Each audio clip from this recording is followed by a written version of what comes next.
특징을 기술하시오. 이게 왔어요. 여기다 10점, 여기다 15점. 그 책에 앞에다 써놓으세요. 나열을 하라 그러면 이렇게 나열을 해야 됩니다. 그래서 두 번째, 그냥 시험장에서 다 써주는 거예요. 이걸 살토 집안, 계량, 공법의 종류.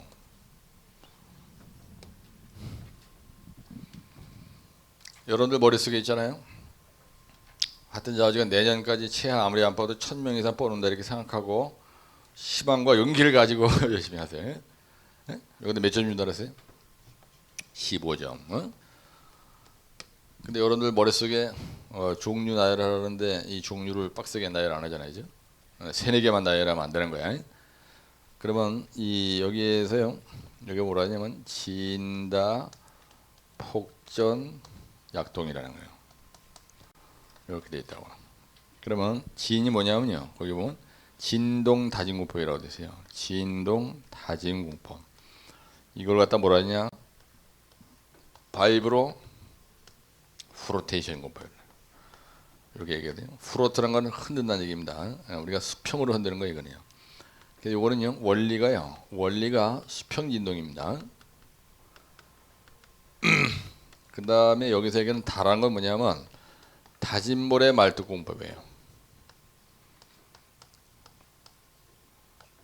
모래 다진 말뚝 공법.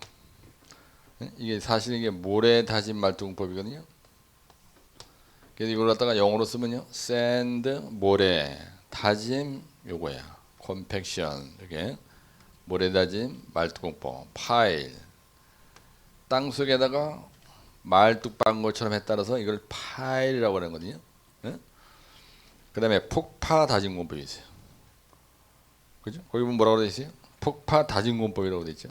폭파 다진 공법. 이거는 원리가 뭐냐면요. 원리가 폭파에 의한 진동으로 상대 밀도를 크게 하는 거예요. 요거라고. 그 다음에 전기 충격 공법이라는 거예요. 전기 충격 공법의 원리는 뭐냐면요. 전기로 다 지지는 거야. 여러분들 말이죠. 내가 이렇게 서 있는데 어떤 놈이 옛날 시골에서 그 미꾸라지 새끼 잡으려면 그 배터리 옛날에 있습니다. 시골에서. 그래서 배터리를 여기다 이렇게 꺼내가지고 등에다 짊어지고요. 거기에다가 봉대를 하나 만들어. 그 배터리를 연결시킨 거예요. 그래가지고 물속에다 집어넣어. 그러면 미꾸라지 새끼가 전기 지지니까 전기 충격에 의해서 전기가 딱 오면요. 드르륵 하고 진동이 유발됩니다. 그래서 전기 충격에 의한 진동으로 이렇게 되는 진동으로 상대 밀도를 크게 하는 공법이다. 이게 어디거든요. 그래서 살토지만 계량 공법의 원리는 뭐냐면요. 어떤 방법으로 주든 간에 하여튼 진동을 주는 겁니다. 요까지는 진동이에요. 진동을 원리로 다지는 건 진동을 원리로 다지는 공법. 이래가지고 1, 2, 3, 4 이게 상당히 중요하고요. 약액주입은요. 이거 절대로 하면 안 되거든요. 이거 내가 제일 싫어하는 게 약액주입 공법입니다. 이건 씨발 쑤셔 넣는지 안 쑤셔 넣는지도 몰라. 하여튼 뻥튀기 하는데 약액주입 이상 없어요. 이건 약액을 주입하는 거야. 그래서 주로 시멘트 그라우팅 하고요. 시멘트 그라우팅을 하는 거야. 전부 다. 그래서 해서 우리가 집안을 고결시키는 거예요. 고결 아주 무식하게. 그 다음에 동안밀 공법이라는 게 있어요. 동안밀은 뭐냐면요. 400톤 정도 되는 이런 추로다 우리가 진동을 주는 거예요. 그래가지고 상대 밀도를 증가시키는 공법입니다. 내가 아까 치아 탈북할 때는 원리적인 내용을 얘기를 여기다 하는 거거든요. 근데 여러분들이 공부를 할 때 지난번에 81회 때 1교시 용어로 말해요. 바이브로 프로테이션이라고 뭐라고 그러냐면 진동 다진공법 그리고 가로 속에다 바이브로 프로테이션 이렇게 쓰는 거예요. 이건 안 보고요. 이걸 딱 보는 순간 진다 폭전 약동을 얼마나 많이 합니까? 이제 목구멍이 터지도록 여러분들 와서 어마어마하게 많이 드는데 진동 다진공법. 그러니까 이거는 안 쳐다보고요. 이걸 딱 보는 순간 아 진동 다진공법. 요거 그냥 내벽 빨고 17호씩한. 이래가지고 공구리에다가 이렇게 다질 때 어떻게 하냐면 여기에다가 공구리를 다질 때 진동기가 40mm 진동기가 있고 60mm 진동기가 있습니다. 그리고 쑤실 때요. 어떻게 쑤시냐면 오션 간격으로 쑤신다고요. 이게 공구리 스라브거든요. 그 다음에 이제 이렇게 스라브가 30전 두께로 있는 거야. 예, 30전. 그 스라브의 두께가 30전이에요. 그래서 이걸 갖다가 10cm 최소한도 10cm 깊이로 찔러 넣으라는 얘기거든요. 그 다음에 다져지는 범위는 내부 진동기를 쑤시면요. 다져지는 범위가 진동기 다이아의 약 10배만큼 다져지는 겁니다. 그러면 10배에 곱하기 이거 평균 5cm거든요. 이거의 평균이 5cm예요. 그럼 5cm. 그래가지고 오션 범위만큼만 우리가 다져진단 말이야. 그럼 다져지는 범위예요. 여러분들 시험장에서 말을 내가 지금 판사하듯이 명쾌하게 안 쓰고 여기서까지 50전 이러면 이 채점 매기는 어르신네들이 띵 해가지고요. 이 자식이 뭘 썼는지 이해를 못하는 거야. 그래서 그림에 대해서 여러분들이 말로다가 여기다 표현할 때는 삼척 동자가 봐도 확실하게 이해가 하게끔 이렇게 여기다 여러분들 어떤 글씨를 쓴 게 있다 하더라도 이걸 살짝 흐릿하게 이렇게 해주면요. 입체감이 있잖아요.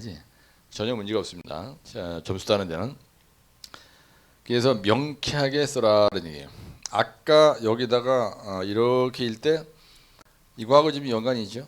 여기다가 할 때 케이싱을 막을 때 연했지만 처리할 때 스미어 존 요거는 요 다이아가 D다라면 요거의 10배의 D다 이렇게 얘기했거든요. 그죠? 이게 바로 스미어 이펙트라 그랬잖아. 스미어 존이라 그랬잖아요. 그런 거하고 좀 연관이 있어요. 그래서 이거를 그냥 드드드 쓰는 거야. 그러니까 빵점이거든요, 여러분들. 네? 진동 다진공법, 바이브로 프로테이션 헷갈릴까봐 이걸 딱 써놨는데 요거로 갖다가 그냥 내벽 빨고 17호씩한 이래가지고 내부 진동기를 쑤신다 이런 말 나오면 좋으시는 거예요. 내벽 빨고 내부 진동기 진동 다지기 원칙이라래. 내벽 빨고 17호씩한 다 외우지 말고요. 요거거든요. 콘크리트에서 진동 다지기 어떻게 하냐. 내부 진동기를 다지는 것을 원칙으로 한다. 그 다음에 벽체 진동기도 다진다. 이건 빨리빨리 다져서 구석구석 채운다. 10cm 깊이로 찔러 넣어라. 5션 간격으로 다져라 이런 얘기거든요. 근데 여기다 대고 연한 집안에서 바이브로 프로테이션이라고 분명히 쓰는데 끝까지 안 읽어보고 너무 좋아가지고 내벽 빨고 나 낼름 쓰면 빵점이다 이거야. 그런 거를 끝까지 읽어보셔야 돼요. 그래서 이것도 보세요. 이런 걸 갖다가 얘들이 영어로도 써주면 좋은데 어떤 놈은 한글로 표현을 할 때 다진 모래 말뚝공법이라고요. 어떤 놈은 모래 다진 말뚝공법이라래요. 근데 다진 모래 말뚝공법이라고 표현하는 거는 웃기는 겁니다. 이거 잘못된 거죠, 그죠? 네? 뭐 여기 있잖아. 모래 다진 말뚝공법이래. 근데 어떤 놈들은요, 이걸 또 샌드 파일스라고 문제를 내는 놈이 있어요. 네? 여러분들 샌드 파일은 샌드 드레인도 샌드 파일이고요. 팩 드레인도 샌드 파일입니다. 그 다음에 샌드 컴팩션 파일 공법도 모래 샌드 파일이에요, 그죠? 네? 네, 샌드 컴팩션 파일 공법도요. 요것도 샌드 파일이에요. 모래로다가 이렇게 연직의 배수축으로 만드는 건 이런 거가 있습니다. 근데 문제를 내는 놈이 이렇게 내는 경우가 있어요. 이건 출제가 잘못된 거예요. 그렇죠? 띵합니다.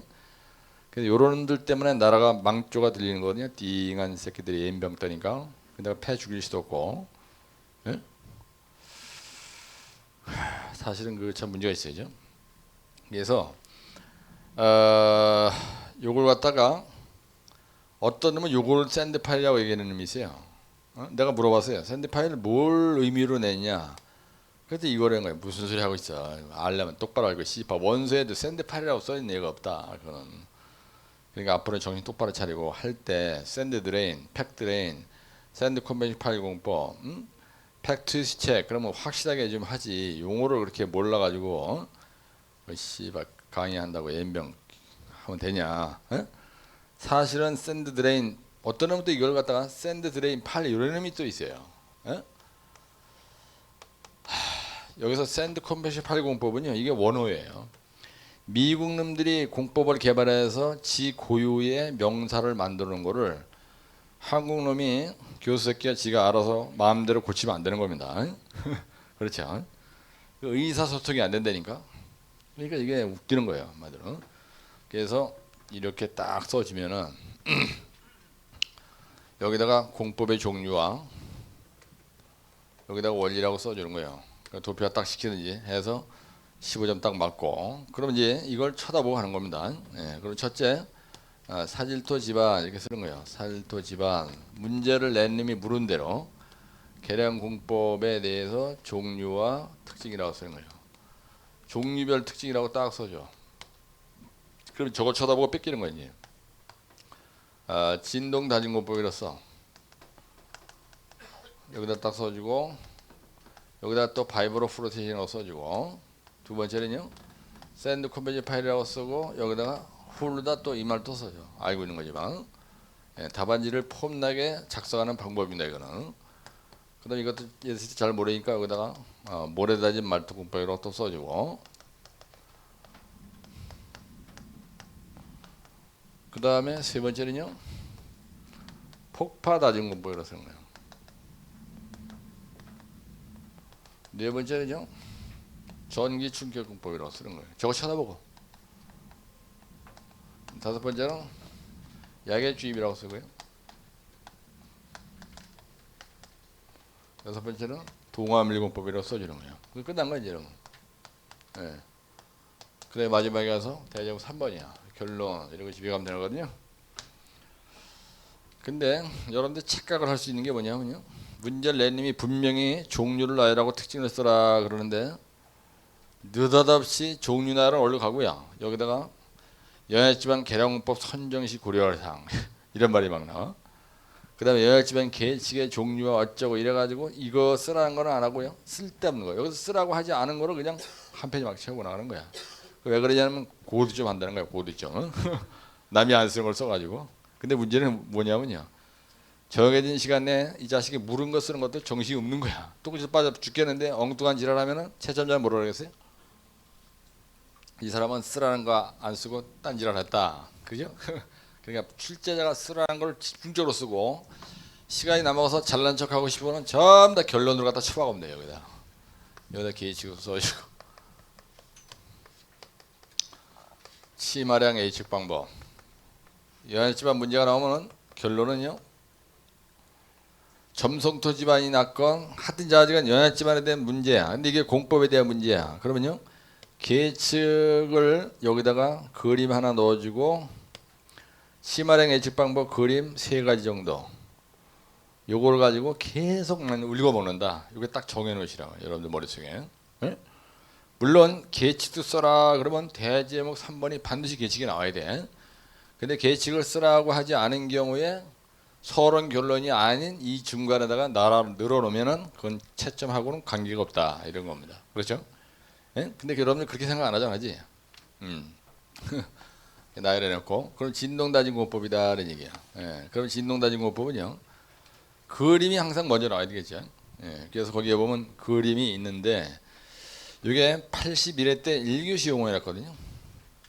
수평 방향으로 뭐 진동을 한다 뭐 어쩌고 그래가지고 거기에 보면 시공 순서가 나오고 뭐 어쩌고 이렇게 나오는데요. 여기다 내가 한번 필기를 할 테니까 그림을 차분하게 따라 그리시고요. 내가 거기다 판서하는 대로 따박따박 쓰셔가지고 집에 가서 더 이상 만지작거리지 마세요.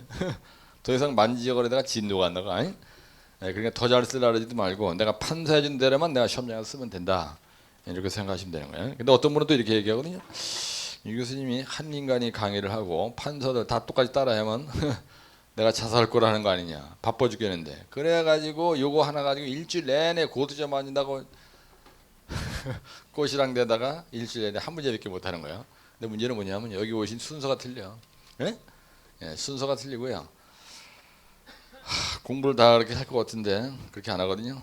어떤 이유로 쓰든 간에 하여튼 공부를 안 하는 사람이 하는 사람보다는 많습니다. 그럼 본인이 나만 열심히 하면 되는 거예요. 옆에 사람, 여기 옆에 앉아 있는 사람 일체 의식하지 말고요.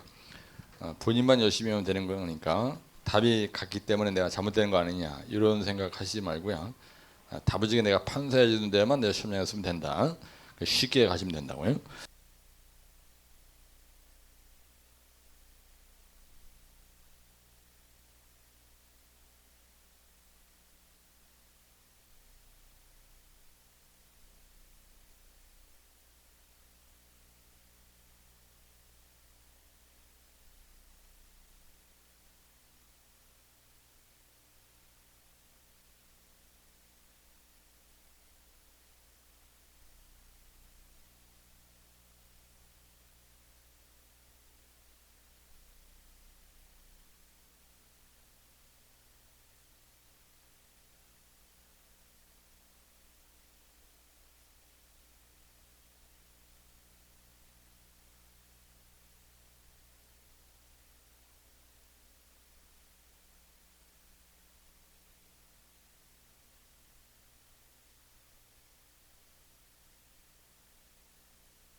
요 진동 다진 공법은요, 요 샌드 컨벤션 8공법하고 차이점이 뭐냐면은, 여러분 샌드 컨벤션 8공법 할 때 이거 사질토 집안이 있으면요, 여기다 사질토 영양 집안 이렇게 쓰는 거예요. 여러분 그림을 그릴 때 여기다 이렇게 쓰는 겁니다. 그러면은 요거다 다이아를 얼마로 하냐면요, 70전으로 하거든요.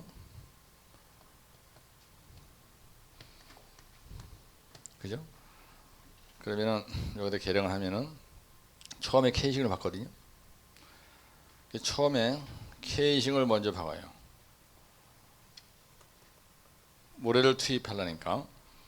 물론 샌디멘트도 깝니다. 여기다 샌디멘트 살짝 깔고요. 그 다음에 모래를 투입하는 겁니다. 이렇게 두 번째, 이제 만약 그림을 그리겠다니까 여기다 모래를 투입하는 거예요. 모래를 설치해. 그러면 이제 두 번째 모래가 이렇게 K식 안에 들어간 겁니다. 그 다음에 이 K식을요, 요게 바로 K식이에요. 여기다 이렇게 쓰는 거예요. K식이라고 쓰고. 그 다음에 세 번째 이제 쓰려면 여기다가 세 번째 이렇게 또 한번 그리고 모래 있죠.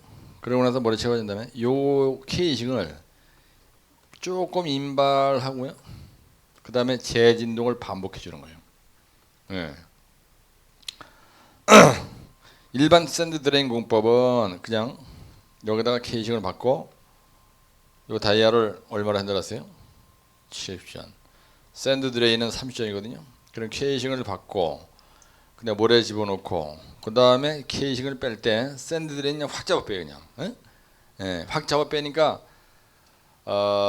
진동을 안 주니까 이 안에 있는 흙이 다져지는 효과가 없잖아. 그럼 왜 그러냐면요, 점토인데 대고 막 다지면 안 되잖아. 인발 재진동 이래가지고 이거 그냥 쭉 빼면 됐지. 점토인데 거기다 막 흔들어대면 조지는 거잖아. 오히려 교란되니까. 그죠? 근데 모래 집안인 경우는요, 원리가 전부 다 진동을 원리로 한 거예요. 요까지는 전부 다 진동이라고 해서 이만침에. 그죠? 이거 진동을 줘야 모래가 흐트러졌던 놈이 한 군데로 모이는 거예요. 네?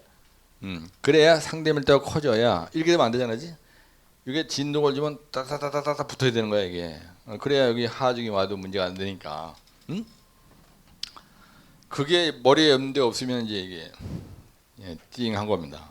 그래서 샌드 컨벤션 발공법은 이제 여기다 인발 재진동하는 거예요. 여러분 K식을 조금 뺐다가 또 드르르 그래. 그럼 요 옆에 있는 모래가 전부 다 여기로 모여드는 거야.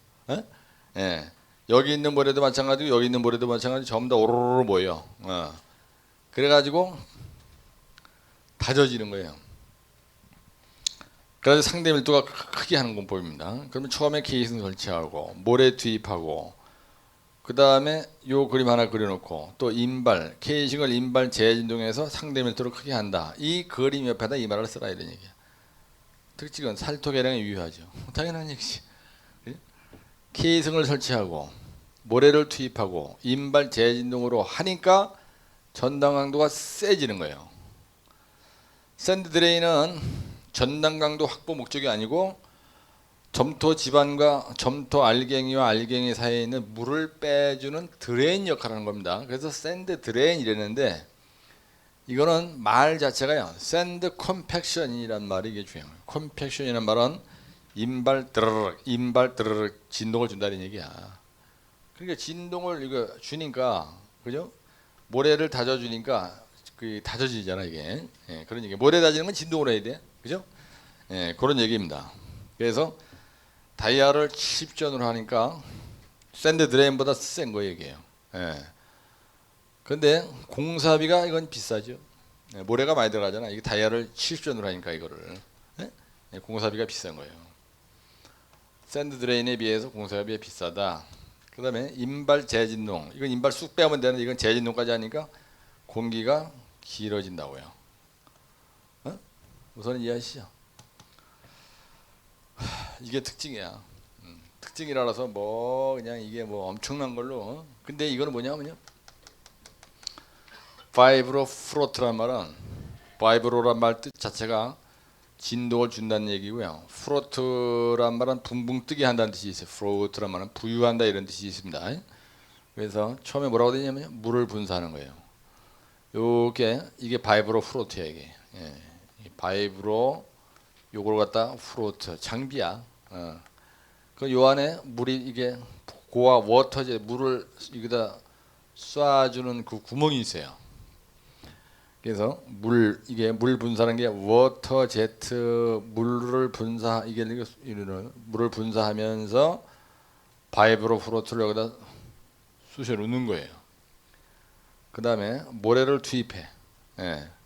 그래서 모래를 투입한과 동시에 워터 제트로다 옆에다 막 쏴 옆에를. 예. 그 진동으로 다지는 거예요. 근데 아까 여기서는 워터 제트가 없었잖아. 샌드 컴팩션 발광부 워터 제트가 없었거든요. 근데 여러분들 모래에다가 물을 주면서 흔들어 대면은요 모래 물다짐이 돼가지고 더 잘 다져진다고. 예, 그래서 상대 밀도를 크게 한다는 얘기예요. 요거는 여러분들 이걸 트렌치라고 생각해 보세요. 우리가 63빌딩이 이렇게 있는데요. 여기에 코딱지만한 유명한 집이 하나 있어. 여기서 공간이 무지개 좁아. 예, 공간이 좁은데 요 안에다 대고 유명한 파이프가 하나 터졌어. 예, 그래가지고 이걸 갖다가 서울시에서 와가지고 요걸 파가지고 요 관을 보수를 하고 그 다음에 여기다 모래를 집어넣거든요. 모래를 이렇게 집어넣어. 그래서 여기다 불러템타 놓고남탐 진동 노라 가져가서 쑤셔도 될 수가 없잖아요. 그러니까 모래인 경우에는 여기다 물만 들어봐도 물을 들어본다는 얘기는 모래 일경이와 알갱이 속에 물이 들어가게 한다는 거야. 그 사실은 좀 더 진한 표현도 얘기하면 워터 제트 한다는 얘기입니다. 물을 거기다 쏜다는 얘기거든요. 그러면 이 모래가 오로로 모여요. 그래가지고 높이가 이렇게 됐던 게 밑으로 쭉 가라앉으면서 싹 다져지는 거거든요. 이게 이걸 갖다 우리가 뭐라 하냐면요 물다짐 공법이라 그래. 그래가지고 요걸 그렇게 한번 생각해 보시라고. 그 나중에 이제 이거 쭉 작업해. 모래 투입, 워터 제트, 수평 진동. 근데 이 수평 진동이란 말이 중요한 거거든요. 드르르 이렇게 하는 거지. 이게 아니란 말이에요. 예? 이거는 상하 진동입니다. 이거는 이게 원리가요. K식의 상하 진동으로 상대 밀도를 크게 하는 거예요. 이게 완벽하게 틀린 얘기입니다. 증대시키는 거예요. 이거는 상하 진동이야. 상하 진동이에요. 이거는. 근데 이거는요 수평 진동입니다. 이게 수평 진동이에요. 여기서 이게 무지개 중요한 말이에요. 이거 수평 진동이다. 예. 그래서 X상하에 이게 끝내주는 공법이라고 되어 있어요. 요 샌드 컨벤셔널 공법 중에서 제일 큰 특징이 뭐냐? X상하 방지에 끝내준다. 효과가 크다. 이 말이 무지에게 중요한 얘기입니다. 이게요. 예. 이게 무지에게 중요한 말이에요. 근데 시험 문제가 요게 잘나죠. 샌드 컴팩션 파리 공법과 샌드 드레인을 비교 설명하시오. 시공시 주의상수시오. 이거 잘나죠. 예, 이게 아주 중요한 거예요. 근데 폭파 다짐이라는 게 뭐냐면요. 이런 거. 이게 연약 집안입니다. 이렇게 돼 있으면요. 이 그림을 그린 거야. 연약 집안이라고 쓰고. 근데 이게 사질토 집안이야. 예. 점토인데 여기다 대고 하약을 장진해. 그럼 하약을 장진한다는 거는 발파한다는 얘기죠. 예, 발파하면 반드시 시험 발파를 해야 되죠. 여러분들 시험 발파 많이 알고 있지. 시험 발파를 해서 발파 설계 패턴을 정하는 겁니다. 그래서 폭격의 종류, 배치를 결정한다 이렇게 되는데 여기다 대고 요 시험 발파 내용을 아니까 발파 설계 패턴을 정한다. 이렇게 구라를 쳐. 예, 그래가지고 여기에다가 여러분들이 얘기를 할 때 천공지름, 뭐 천공간격, 뭐 최소 저항선, 그 다음에 화약의 종류, 다이나마이트를 할 거냐 이런 거, 화약의 종류. 만약에 이런 내용을 여러분들이 조금 써줬다. 그러면 상당히 점수를 많이 되겠죠. 이거에 대해서 쓸 때. 그래서 여기다가 화약을 코딱지만큼 장진해. 딱 발파를 해. 예, 그러니까 인명사고가 날 수가 있어요. 안전사고가 날 수 있다는 겁니다. 폭파의 진동으로 안전사고가 날 우려가 있으므로 쓰지 않는 것이 좋다. 반드시 시험 발파를 해서 폭격의 종류나 배치를 결정해야 된다. 계량은 어떻게 했냐? 중심에서 A축으로 발파를 해나가야 된다는 얘기예요. 이게 무슨 말이냐면요. 여기서까지가 100m고요. 여기서까지가 100m인데 폭파 다짐을 하려래. 사우디 사막 한벌판에서 가능한 겁니다.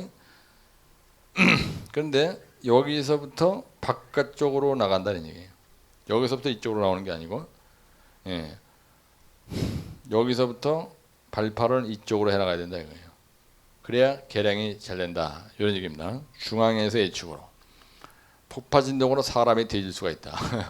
원리는 폭파 시의 진동으로 상대 밀도를 크게 하는 거다. 굳이 쓴다라면 공법의 원리예요. 이건 특징이고, 굳이 쓴다라면 이게 공법의 원리예요. 공법의 원리는 상하 진동에 의해서 전당 강도를 크게 해가지고 상대 밀도를 한다. 이걸 뭐냐면요, 원리가 뭐냐, 수평 진동으로, 예, 수평 진동으로 하는 것이다 이렇게 얘기하는 거예요. 이게 바로 공법의 개요입니다. 어떤 민치님이 문제를 내는데 공법의 개요와 특징을 써라. 그런데 씨발 공법의 고유 유 교수가 얘기한 적이 없는데 이러면 또 안 되는 거야. 이게 바로 공법의 개요예요. 여러분들 시험장에 가면요, 시공법 개요를 쓰고 이렇게 묻는 경우가 있습니다. 네? 네, 시공법 개요를 쓰고 또는 공법의 원리를 기술하고 이렇게 묻는 경우가 있어요. 예, 또는 적용성을 기술하고, 적용성이라는 건 뭐냐면요, 이거 적용성도 살토지방 계량, 이거 적용성도 살토지방 계량, 이거의 적용성도 살토지방의 계량입니다. 네? 근데 문제를 내님이 적용성도 기술하고 전부 다 살토로 쓰면 돼. 공법의 원리를 써라. 그러면 이거하고 똑같은 말이에요. 이게 바로 공법의 원리고요. 이게 바로 시공법 개요입니다. 똑같은 말이에요. 네? 예, 근데 특징 쓰라라면 이거 구분할 필요가 없어요. 예, 구분하지 말고 특징 속에다 싹 다 묻어넣어서 나가면 되는 거란 말이에요. 그래서 이 바이브로 플로테이션은 뭐라 그랬어요? 따라서 워터제트 하고, 워터제트를 하면서 바이브로 플로트를 땅 속에다 설치하고, 그 다음에 모래를 투입하고 인발하면서 워터제트 하면서 다지는 거다.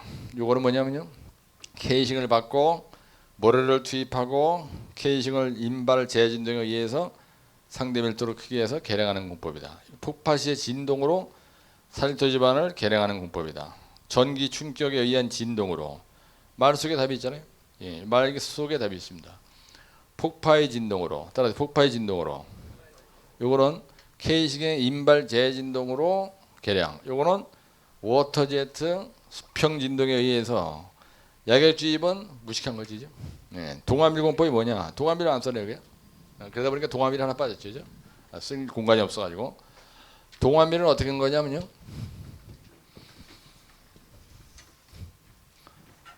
동암밀이라는 거는 요걸 갖다 영어로 뭐라 하냐면요, 다이나믹 이렇게 쓰거든요. 다이나믹 콘솔리데이션이라 그래요. 맞나요? 어떻게 하는 거냐, 이렇게 집안이 있습니다. 그럼 여기에 크레인이 하나 있어요. 근데 이게 지발로 막 엉금엉금 기어가는 크롤라 크론이라는 게 있어요. 크레인은 이렇게 그린 겁니다. 그렇죠? 예. 그래서 이게 크롤이란 말은 벌레 새끼가 기어가는 걸 우리가 크롤이라 그래요. 어린애가 방바닥 기어가는 걸 크롤이라고 안 그럽니다. 그래서 크롤라 크레인이다. 사람이 벌레 새끼처럼 기어가지 않잖아요. 그죠? 예. 그 다음에 백호로다가 어떻게 했냐면요, 이렇게 하는 거예요. 백호로 1단계 누가 먼저 나가냐, 백호로 트렌치를 굴착하는 거예요. 구덩이를 파는 거예요. 백호로 구덩이를 굴착하는 거예요. 그러면은 요 놈이 따라가는데 여기다가 100톤의 쇳덩어리입니다. 이 추로다가 자연학화 시키는 거예요. 아주 무식한 방법이에요, 이거. 그죠? 자연학화 시킨다는 건 무슨 말이냐면요, 100톤짜리 쇳덩어리를 여기다 트렌치를 파놨습니다. 그러니까 땅땅 떨어뜨린 거야. 예, 그러면 엄청난 진동이 와요. 그래가지고 그냥 그 쇳덩어리가 콱 바뀌면서 모래가 그냥 골프 치시는 분은 알지만, 골프 칠 때 샌드 웨지에다가 그 방카샷 할 때 그 밑에 그 바닥으로다 그냥 볼을 때리는 게 아니고 그냥 에? 밑에 그저 모래를 갖다가 그냥 그죠? 볼이 이렇게 있으면은 모래가 이렇게 있으면은 여기서 한 10전 뒤에를 그 샌드위치 그죠? 그 뒤에 밑바닥을 뭐라 그래 그걸 바운스라 그러네 바운스? 예? 솔 말고 그 밑에 바닥으로다 여기를 탁 쳐 그냥 요 10전 뒤에를 딱 눕혀가지고 여기다 딱 그래서 눕혀가지고 요 뒤에를 그냥 팍 때리는 식으로 하면 이놈이 그냥 기대 옆으로 가서 딱 가더라고요. 예. 이름이 여기 확 박혀 이면치 확 박혀. 그러면서 그냥 여기 있는 모래가 죽을 덩살덩 모르고 전부 다 일로 다 몰려. 그래서 상대 밀도 증가시키는 거예요. 이거 공법의 원리는 뭐냐면요. 공법의 개요는 뭐냐? 그죠? 무거운 추로다가 모래에 자유낙하 시켜가지고요. 동적 진동으로 상대 밀도를 크게 하는 거예요. 크게 해서 개량하는 거라고 이게. 그러다 보니까 엄청난 진동을 해요. 진동으로 민원이 생길 수가 있어요. 그래서 도심지에서는 적용이 불가한 공법입니다.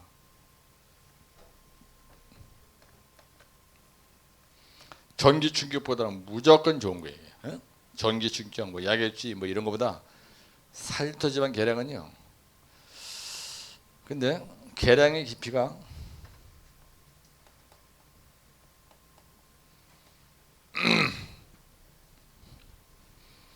2m 이내일 때 좋은 거예요.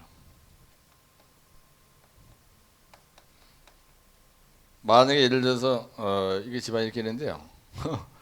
여 집안의 두께가 30m야. 근데 여기다 무거운 줄을 가져와서 후려 패가지고 그냥 30m까지 흔들어서 막 진동이 와가지고 다진다는 건 미친놈이거든요. 그럴 때 이걸로 하는 거예요. 계량의 깊이가 30m 이상일 때 이런 걸로 하는 거예요. 계량의 깊이가 30m 이상일 때 어디 갔어? 이걸로 하는 거예요.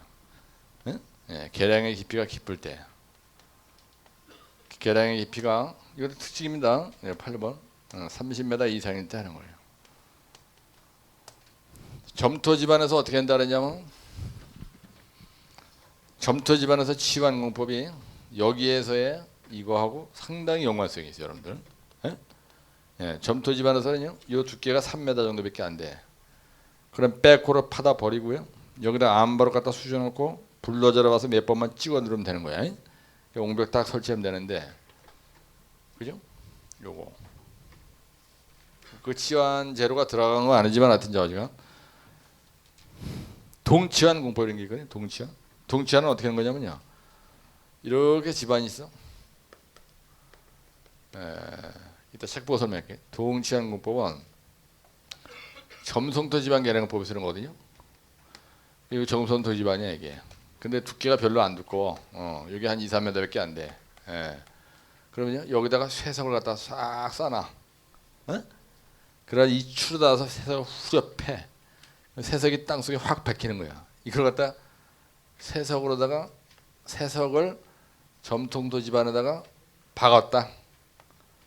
그래서 동치환이라 이거예요. 그래서 이걸 갖다 다이나믹